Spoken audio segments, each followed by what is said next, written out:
ఏంటి కొరక అన్న కథ అందరూ సింటస్ ఉంది అందరూ ఉండేది. అందరూ ఉంటే తీసుకొని ఉరికొచ్చారు. తీసుకొని ఉరికొచ్చినాక దవాఖాన తీసుకోలేడు. తీసుకుపోయినాక 2 రోజులకు తెలివికి వచ్చిండు. తెలివికి వచ్చినాక నన్ను కొట్టిర్రు, నన్ను బాధ పెట్టిర్రు. ఇంకోళ్ళు నీకు అక్కడ అడ్లమారికట్ట పని ఉండే, ఆ పని నీకు ఇయ్యము, నిన్ను లోపల వారేస్తాం అని ఇవన్నీ బెదిరించారట.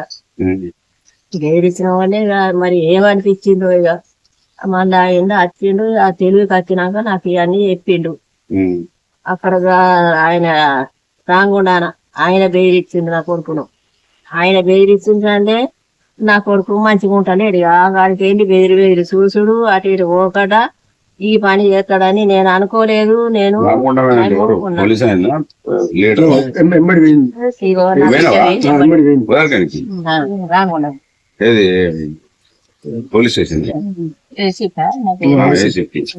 దగ్గర పోయినాను.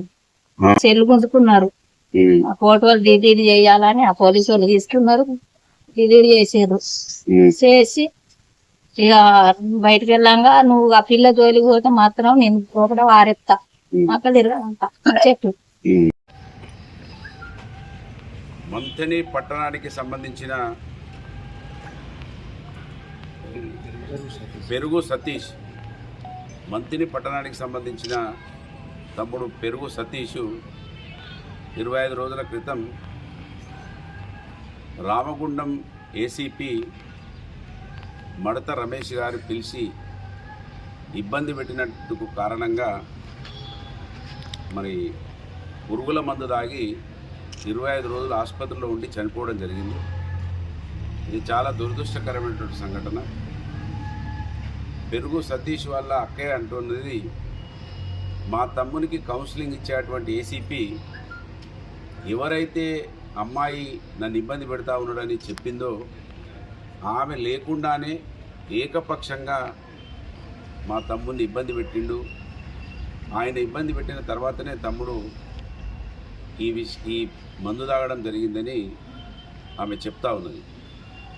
దాదాపు ఇప్పుడు 8:30 9 అవుతుంది. ఎస్ఐ గారు రాలేదు, దరఖాస్తు తీసుకోవడం లేదు. మేము చెప్పినట్టే దరఖాస్తు రాసేయాలని హుకుం జారీ చేస్తూ ఉన్నది రామగుండం పోలీస్. దీన్ని తీవ్రంగా ఖండిస్తూ ఉన్నాను. మంత్రిని రామగుండం పోలీసును అనేక మార్లు హెచ్చరించినము. మీరు ఉద్యోగస్తులు, మీరు ఉద్యోగం చేసుకోవాలి తప్ప రాజకీయాలు చేయొద్దని చెప్పినాము. మీ కార్యాలయాలకు కాంగ్రెస్ పార్టీ కార్యాలయాలను పెట్టాల్సి వస్తుందని కూడా చెప్పినాము. వాళ్ళు అనుకుంటున్నారు కావచ్చు, పెట్టలేదు కదా ఎట్లనే అన్ని వదిలేస్తాడు పుట్టమది అని అనుకుంటున్నారు కావచ్చు. ప్రజలకు తెలవాలి, ప్రజలకు కూడా అర్థం కావాలి, ప్రజల లోపల చైతన్యం రావాలి. మాకు మేముగా అంటే ఇదేదో ప్రతిపక్ష పార్టీల వాళ్ళు అధికార పార్టీ మీద అక్కస్తూ ఉన్నారని భావిస్తారని ప్రజల లోపల అవగాహన వచ్చేందుకోసం ఆగుతున్నాం తప్ప మిమ్మల్ని ఇబ్బంది పెట్టడం చాలా చిన్న విషయం అనే విషయాన్ని రామగుండం యావత్ పోలీస్ యంత్రాంగం గమనించాలని డిమాండ్ చేస్తూ ఉన్నాను. వదిలిపెట్టము. దానిలో ముఖ్యంగా ఏసీపీ మంత్రిని ఇద్దరు కూడా ఏ పొక్కలో దాక్కున్నా కూడా వాళ్ళని మా దగ్గర పింకు బుక్లో రాసి పెట్టినాం. ఖచ్చితంగా ఇవన్నీ చావులకు మీరే కారణమవుతారు. ఇవాళ మీరు తప్పించుకుంటారు కావచ్చు, కానీ ఈ రాష్ట్రంలోనే ఉంటారు మీరు. మేము ఈ రాష్ట్రంలోనే ఉంటాం, ఈ ఊర్లోనే ఉంటాం. కనుక ఇవాళ మంత్రి ఎమ్మెల్యే దుద్దిల్ల శ్రీధర్ ఆడించినట్టు, ఆయన తమ్ముడు ఆడించినట్టు మీరు ఆడుతూ ఉన్నారు. ఇవాళ చనిపోయింది కాంగ్రెస్ పార్టీ జెండా మోసి ఈ ఎమ్మెల్యేకు అంత పెద్ద పదవి రావడానికి, మంత్రి పదవి రావడానికి తన రక్తాన్ని దారపోసి తన కుటుంబాన్ని పక్కకు పెట్టి పనిచేసినటువంటి నీ కాంగ్రెస్ పార్టీ కార్యకర్త ఇవాళ ఈ విధమైనటువంటి పరిస్థితిలో ఉంటే కూడా నువ్వు పట్టించుకుంటలేవంటే దుద్దిల్ల శ్రీధర్కు ఈ సమాజంలో పెద్దలు, ఈ మధ్యలో మా మిత్రుడు శంకర్లాల్ చెప్తా ఉన్నాడు, బతికుంటేనేమో వాడు ఓటుగా వినియోగించుకుంటాడు, చనిపోతేనేమో దేవునికి అప్పచెప్తాడు అనేది పెద్దలు అనంగా విన్నాం. మా శంకర్లాల్ చెప్తున్నాడు అప్పుడప్పుడు. ఎందుకు ఆయనకు మనకు ప్రేమ ఉంటుందన్నా, ఇక్కడ ఉన్నటువంటి మనుషులు బతుకుతేనేమో వాడు ఓటుగా వాడుకుంటాడు, చచ్చిపోతేనేమో వీడు దేవునికి అప్పచెప్పిన దేవుని బిడ్డ అయిపోయింది అని అంటాడు అనేది ఇవాళ మా తమ్ముడు పెరుగు సతీష్ చూస్తే అర్థమవుతా ఉన్నది. మరి ఏం జరిగింది, ఏం జరగలేదు అని నువ్వు ఎమ్మెల్యేవు, నువ్వు పిలిచి మాట్లాడాలి, నువ్వు పిలిచి కౌన్సిలింగ్ చేయాలి. నువ్వు ప్రజాప్రతినిధి, పోలీసు వాళ్ళతో ఎందుకు భయపెట్టియాలి నువ్వు? ఏంటి కారణం అంటే వాడు ఏమైనా మంచిదే, వాడు చనిపోయినా ఉన్నా నాకేం బాధ లేదు, నాకు వానితోటి ఏం సంబంధం, వాని ఓటు సంబంధం అయిపోయింది, వాడు ఉన్నా ఒకటే పోయినా ఒకటే అని ఆలోచించిన వాళ్ళకి ఇంతకన్నా సాక్షి మేము అవసరం లేదు. కనుక ఈ దుద్దిల్ల శ్రీధర్ కుటుంబాన్ని నీచమైన నీతి, నీచమైన జాతి బయటపడాలనేదే నా తపన. ఈ నియోజకవర్గంలో ఒక ఎదిగిన మామూలు మధ్యతరగతి బీసీ బిడ్డగా ఈ సమాజాన్ని చూసి పెరిగిన కనుక పదవుల కోసమో ఓట్ల కోసమో బతికేటువంటి బిడ్డను కాదు దుద్దిల్ల శ్రీధర్. ఖచ్చితంగా ఈ సమాజాన్ని మేలుకొలుపుతా, సమాజానికి అర్థమయ్యేటట్టుగా ఈ నియోజకవర్గంలో పోరాటం చేస్తా. నీ కుటుంబం మా సమాజాన్ని ఏ విధంగా వాడుకుంటున్నది, మా సమాజాన్ని ఓట్ల కోసం ఏ విధంగా మరి మీరు ఉపయోగించుకుంటా ఉన్నారో వాళ్ళకు అర్థమయ్యేటట్టుగా ఆ రోజు వరకు కూడా పోరాటం జరుగుతుంది. ఖచ్చితంగా నేను సూరారంకి వెళ్ళిన, సూరారంలో ఒక అబ్బాయి ఏం పేరు రామకృష్ణ చనిపోతాడు. ఆయన ఏ విధంగా చనిపోయిండని డిఎస్పీ కాటారంకి ఫోన్ చేసి అడిగితే ఆయన ఎంత చాలా అవహేళనగా మాట్లాడిందంటే ఆశ్చర్యం అనిపించింది. ఒక ట్రైనీ ఎస్ఐ కూడా ఆ విధంగా మాట్లాడు. డిఎస్పీ స్థాయిలో 30 సంవత్సరాల అనుభవం ఉన్నటువంటి ఒక ప్రజాప్రతినిధిగా మాజీ ఎమ్మెల్యేగా మాట్లాడితే కనీసం ఆ చావుకు విలువ లేకుండా మాట్లాడాడు. ఈ నియోజకవర్గంలో చనిపోయేది ఎస్సీ ఎస్టీ బీసీలు మాత్రమే.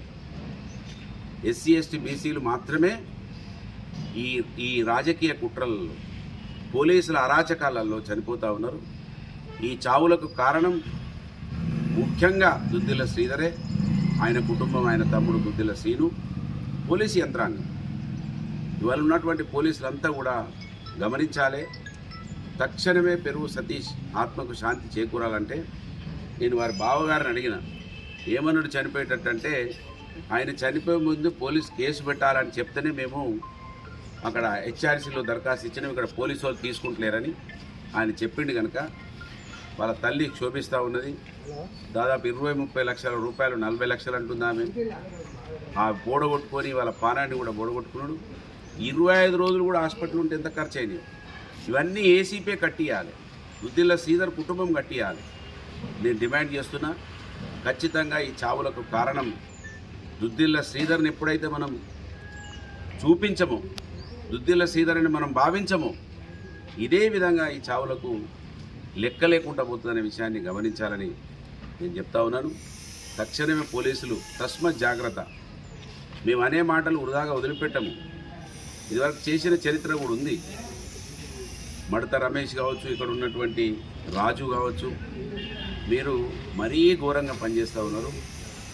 మీరు భారత రాజ్యాంగాన్ని అసలు కనీసం కూడా చదివినట్టుగా నేను అనుకుంటున్నా, చదవలేదని నేను భావిస్తున్నా.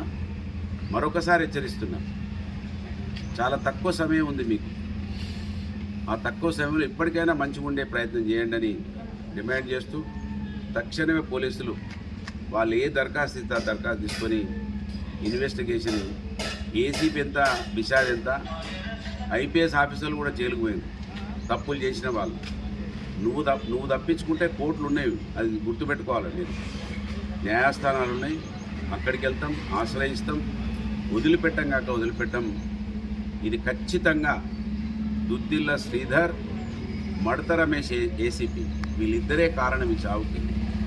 కాంగ్రెస్ పార్టీ నాయకుడి గురించే నేను మాట్లాడుతున్నాను, బీఆర్ఎస్ పార్టీ గురించి మాట్లాడతలేను, ఎవరి గురించి మాట్లాడతలేను. కనుక తక్షణమే దుద్దిల్ల శ్రీధర్ దీని మీద రెస్పాండ్ కావాలి. ఎందుకు ఎమ్మెల్యేగా ఆయన ఇద్దరిని పిలిచి, వాళ్ళిద్దరు పార్టీ కార్యకర్తలో నాయకుల్లో పిలిచి ఎందుకు మాట్లాడద్దు, పోలీస్ దగ్గరికి ఎందుకు పోవాలి, దానికి జవాబు చెప్పాలి దుద్దిల్ల శ్రీధర్. నువ్వు నాయకునివి, నీకు ఓట్లు వేసిండ్రు, నీకోసం కష్టపడి పనిచేసిండ్రు, ఇద్దరు కూడా పనిచేయవచ్చు.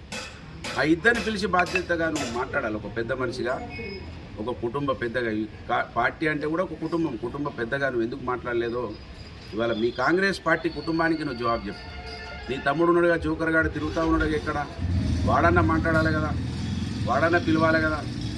వాడు విలువడు, నువ్వు విలువ. పోలీసులను పెట్టి భయప్రాంతాలకు గురి చేస్తే ఒక ప్రాణం, ఒక తల్లికి ఇప్పుడు ఎవ్వరు లేరు. ఒక బిడ్డ, ఒక కొడుకు, ఆ బిడ్డ ఎక్కడో పెళ్ళయి ఆమెది వేరే కుటుంబం. కనుక ఈ చావుకు నువ్వు ఏసీపీ ఇద్దరే కారణం.